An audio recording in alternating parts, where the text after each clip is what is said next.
Good Sunday afternoon, everyone. It's a special Sunday edition of Weather for Weather Geeks. I'm filling in for Mike Joyce, that is, tonight on 21 News at 6 and 11. We've got snow and some mixed precipitation on the way, so let's get right to it. I'm recording this at about 2 p.m. on this Sunday, and here's the current radar and satellite. Now, this is not reaching the ground. These are echoes in the mid-levels of the atmosphere in central and southern Ohio, what we call virga, that evaporate before they reach the ground. Everywhere where we have legitimate precipitation, it's accompanied by a little box here. The green is rain. Where you see these kind of orange question mark boxes, that's usually where there's probably some sleet occurring. It officially shows up in the observations as unknown precipitation if it is an automated surface observing station. There's not a human being observing the weather, in other words. Anyway, all the legitimate precipitation is still pretty far to our south and west. It's going to be until a few hours after sunset before this gets in. There's freezing rain down in Missouri. Down where the Buckeyes are, drizzling in Dallas and in the 30s. Not a very nice day there. And up in Green Bay, where the divisional game between the Cowboys and the Packers is going on right now. You know, Fox is trying to hype this as Ice Bowl 2 and that sort of thing. It's like in the mid-20s in Green Bay right now. It's not cold for them at all. In fact, it's a pretty warm day for January in Green Bay. It's nothing like the first Ice Bowl back in the 60s between the Cowboys and the Packers. Anyway, our temperatures today are a lot better than they have been. We had 5 straight days of below 20 readings. This afternoon it's 31 degrees in Youngstown at 2 p.m., 32 Newcastle, and about 32 over towards Canton and Akron as well. But we want to get to the snow. Let's get to the future now. And here's our latest high-resolution rapid refresh model. This is the simulated radar. And I'm going to skip ahead to, let's start with about sunset, about 5 p.m. We're starting to see at 5 p.m. some mixed precipitation getting into southwest Ohio. This could be some sleet mixed with wet snow. There could be a little freezing rain trying to mix in depending on the temperature. So turning a little messy in southwest Ohio at 5 p.m., but I think we're still dry here at that point. Again, it's going to be a few hours after sunset. Here's 7 p.m. and then about 8 p.m. I do think that the leading edge of the legitimate precipitation will be pushing in. The blue, of course, is snow. This kind of pink color is the mix. And if this is a little hard to read, I apologize. The county borders don't show up real well on this particular interface. Here's Youngstown right here. This, of course, is the Ohio-Pennsylvania line. Here's Columbiana County right here.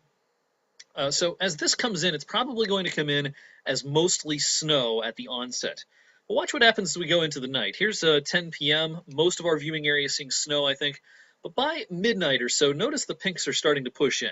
And I do think that enough warm air aloft, and what I mean by aloft is probably 4 to maybe even 5 or 6,000 feet above our head, there's going to be a layer of above freezing air moving over top of a layer of below freezing air.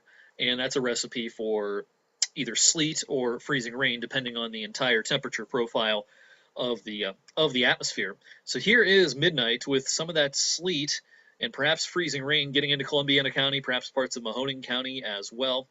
Go forward then, here's 1 o'clock, 2 o'clock. So I think in the middle of the night tonight, especially as we've been saying since Friday, really, 224 is kind of a good estimate as to the dividing line between those who see almost all snow and those who see a real mixed bag.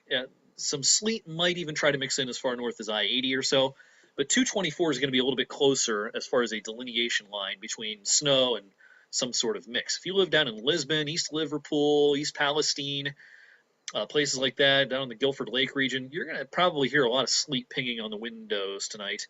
And the farther south you are, the better chance there is of some freezing rain. So down towards the Ohio River, East Liverpool, there could even be some liquid precipitation for a time tonight. And if the temperature is 30, 31, that's freezing rain. All right, so here's 3 o'clock in the morning, excuse me, which is the end of our loop here on the HRRR model. Again, some mixed shenanigans going on south of 224, north of 224, mostly snow. That said, this is, as I've been talking about since Friday, this is going to be a different type of snow than we had last week. The temperature during this snow event tonight, and actually for a lot of tomorrow, is going to be kind of steady, right around 31, even 32 degrees. So this is going to be a wetter snow. It's going to be great for making a snowball, a little bit heavier to shovel, a little bit more difficult to shovel. The good news is with temperatures like this, road crews will have an easier time catching up on the roads because of the warm temperatures. The snow melts more easily, and rock salt works more effectively. We've got to switch models here as we're out of the range of the HRRR. We've switched over to the NAM. Here's 4 o'clock in the morning. Again, maybe a little hard to get your bearings here. Here's Youngstown right here, Columbiana County, Trumbull County, Mercer County. I-80 north or 224 north, again, mostly snow. Farther south you are, I think there's a lot of sleet and perhaps even freezing rain. Perhaps even it goes over to plain rain in far southern Columbiana County. It might be 33 degrees and raining in parts of southern Columbiana for a time tonight. And remember, it's not freezing rain if it's above freezing. Anywho, the NAM model advertises that as we get up tomorrow morning, here's 6 a.m., there's going to be a break in the action tomorrow morning. According to the NAM, and I think it might have, kind of a good idea here. I think a lot of people, if they're not watching this video or not paying particularly close attention to the weather, are going to get up tomorrow morning and say, hey, what's the big deal? We had an inch or two of snow overnight, the roads are mostly wet, and I think that'll be the case in a lot of places. If you're hoping for a school day tomorrow, that's possible. I'm certainly no expert when it comes to school closings, but I really don't think the major roads will be all that terrible at daybreak tomorrow. They might be pretty bad at 3 in the morning. But by 6, 7, 8 o'clock, if this idea of having a break is right, it may not be that bad out there. Then round number 2 comes in midday, early afternoon. Again, if the NAM has kind of the right idea here. Now, round number 2 is going to be accompanied by colder air pushing in from the north and the west. So while round number 2 might start as a mix again, I think everyone ends with snow at the end of this event, midday tomorrow, with the exception of maybe far southern Columbiana County. The rest of us, as the storm wraps up and the air gets a little colder tomorrow, we should see more wet snow. So let's talk about accumulations. As you get up tomorrow morning, I think most of us from 224 north at daybreak tomorrow will have 1 to 2 inches on the ground. And if you live in the Route 30 corridor, even south, there may not be much accumulation at all by daybreak tomorrow. So as you get up tomorrow morning, there's not going to be a half a foot of snow on the ground or anything like that. So don't expect that. But there will be additional accumulations during the day tomorrow with that, kind of secondary round. Here's the latest SRF model. If you're new to this idea, 21 different versions of the same model, each with a different solution. The range is, each individual run of the model is indicated by all these lines. And the range for Vienna, where the airport is, runs from 1 to 5 inches. That's the range you see here. And the average, or the mean, tops out at a little shy of 4. I think that's generally the right idea. I think, Route 80 corridor heading up into Trumbull County, you got a good shot at about 4 inches, I think, with lower amounts to the south. Here's our official forecast that we put online last night. And I still kind of like this for the most part. 1 to 3, roughly I-80 and south. Better chance of 4 will be up towards Mosquito Lake and Cortland and Mespo and Greenville, maybe Mercer, places like that, maybe as far south as Grove City. But with all this mixing going on down here and the low liquid to snow ratio going on here, I think we're going to have a hard time seeing more than 3. Columbiana, Lisbon, Salem, Boardman, Poland, Canfield, and down towards East Liverpool, East Palestine, you might not see much more than 1 out of this, with a lot of mixing and maybe even some rain for a time. So I still kind of like what we have out from yesterday. I'll be making any tweaks this afternoon, but generally speaking, I like it. We're going to be spared an ice storm here. It's going to be an ice storm in Indianapolis, Dayton. Here's where there's a very good chance of seeing more than 1/10 of an inch worth of ice.